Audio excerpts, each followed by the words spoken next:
Las Vegas is the number 2 city for inbound migration, and there is a lot of buzz surrounding moving to Nevada and Las Vegas and Henderson in particular, and I'm not surprised. In today's video, I'm going to go over 15 things you need to know about what it's really like to live in Las Vegas and things to consider if you're thinking of moving here as a born and raised local. Just an honest overview of what it's really like living in fabulous Las Vegas, and no, we don't all live on the Strip. If you're new to my channel, welcome. My name is Lauren Stark. I'm a realtor with Elite Realty, and my channel is dedicated to all things Las Vegas real estate and lifestyle related.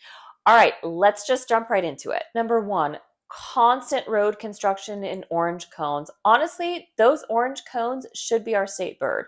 We are in a constant state of road construction on what seems like every other street. And the most annoying thing is that oftentimes those orange cones or signs will be up and nobody's even working on the streets for weeks or days, but they're still closed off. Number 2, we are not a very pedestrian friendly or a walkable city.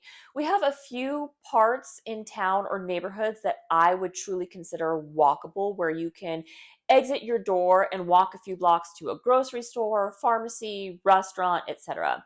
High rises near the Strip or downtown Las Vegas are certainly walkable, and some neighborhoods near downtown Summerlin or the condos at the district at Green Valley Ranch are places that I would consider truly walkable. But even when you go play tourist on the Strip, it's deceiving because all the buildings are so big that they seem closer than they really are. And you end up getting a lot of steps in, which is a good thing. But just know that if you do play tourist on the Strip, wear some comfy shoes because you're going to get a lot of miles clocked. Otherwise, Vegas is more of a driving city. Things are very convenient in a car, but walking not so much. And people here are really, really bad with obeying crosswalks, like really bad.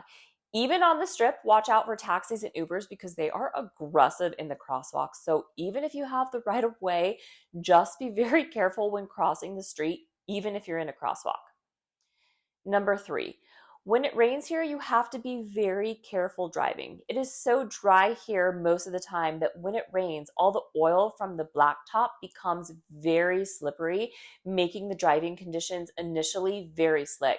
Plus, people here tend to not know how to drive in the rain in Vegas. It's kind of foreign to us, so it's just a thing. Number 4, speaking of dry, depending on where you're moving from, it may take a little time for your sinuses and skin to adjust to our dry climate. Allergies are quite common here due to our dry weather, and you may need to get a humidifier to add some moisture in your home. You're definitely going to need to carry chapstick. Just don't leave it in the car in the summertime. Lotion, sunscreen year round, and carry water with you all the time.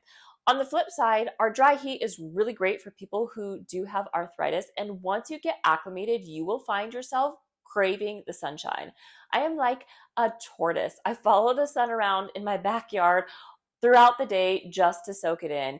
Even in the summertime, in the very heat of the summer, if I am in AC all day, I will go outside just to get a few minutes of that heat on my skin. I don't know, it just feels so good. My dog also goes outside and soaks up that vitamin D every day. Number 5, everyone is going to want to visit you and or will. So make sure you have a guest room ready or a number to the closest resort if you don't want them to stay with you.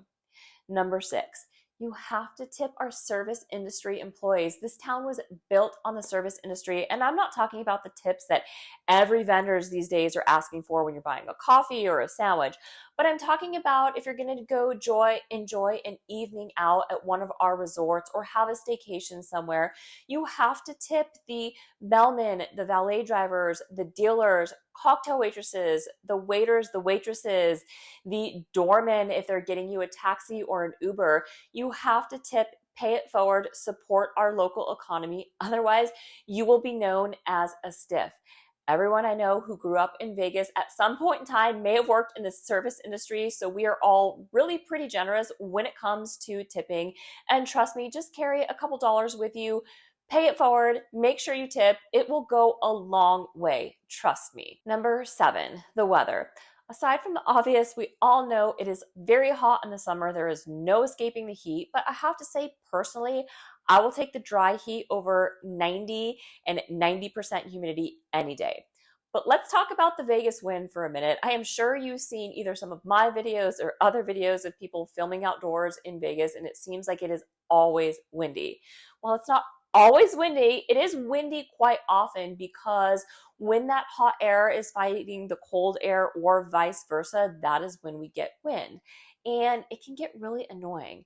The other thing about that is that Vegas is a valley, so the dust kind of settles and makes for some hazy conditions and not so great conditions outside. But then it blows away the next day and then it's clear and beautiful again. The winters here are generally mild, but they can get chilly, although it's usually sunny most of the days. Overall, though, I really do enjoy the weather in Las Vegas because it's usually sunny. You can enjoy the outdoors a good portion of the year for 9 months out of the year. And the best thing is that we don't really have to worry about any natural disasters such as fires or tornadoes, hurricanes, extreme flooding. Really, the only thing that we have to worry about is the coolest place to grab a cocktail by the pool in the summer. Number 8.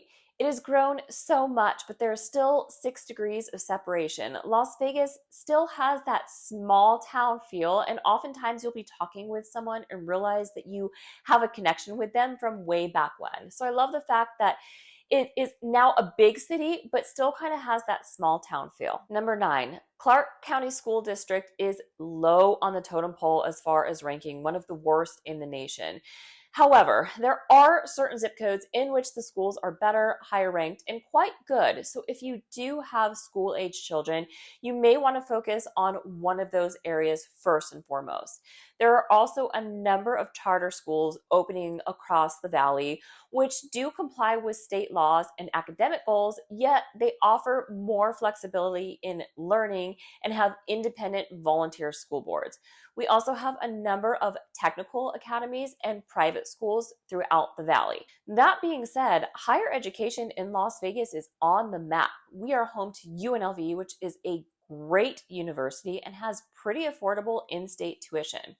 So years ago, former Governor Gwynn set up what is called the Millennium Scholarship Program, in which our local students who wish to attend university in the state, so either UNR or UNLV, can receive scholarship funds up to $10,000 spread out over the semesters by maintaining certain qualifications. So you have to maintain a certain GPA or get a certain score on your ACT or SAT and be a resident of Nevada for 2 years. That was such a fantastic act set into place many years ago that helped many students, including my very own son. The Nevada College in Henderson has one of the top nursing programs in the nation. We also have the UNLV School of Medicine now open. UNLV Law School is highly ranked. We have a dental school, a Turo Medical School, and just a lot of options for higher education programs here in Las Vegas. Number 10. We are not running out of water. I know the media loves to sensationalize this. They've been saying this for 30 plus years, but we're one of the most water efficient cities in the world and continue to implement both water restrictions and tools to ensure that we will not run out of water. There was a third intake straw that was drilled deep down into Lake Mead to ensure that we will be able to pull water if needed. We recycle all our indoor water use, so anything that goes down the drain is captured, recycled, and reused. The restrictions include no new grass on any new homes. So we're seeing a lot of artificial turf or desert landscaping in new build homes. We have limitations on sizes of new pool builds, and we have watering zones set up for your landscaping depending on the season. And the water district is very strict about the zones and the schedules. We're a desert and we're all pretty mindful of water usage here. We actually had a very wet winter season last year, and the Rockies got a lot of snow, so that was very helpful, and Lake Mead got some love. And California, whom we share the Colorado River with, also had several counties declare the drought was over. So it will be interesting to kind of see what the next few winter seasons hold for us with regard to snowfall. Number 11, we are an open carry state. Now, this is not something that you will see very often, but every once in a while you may see someone open carry and you have to know that is legal here. Number 12. The average size lot in Las Vegas tends to be on the smaller side. So if you're moving from somewhere where you're used to a little bit more space between the houses or acreage, it's more of a rarity to find that here in Vegas.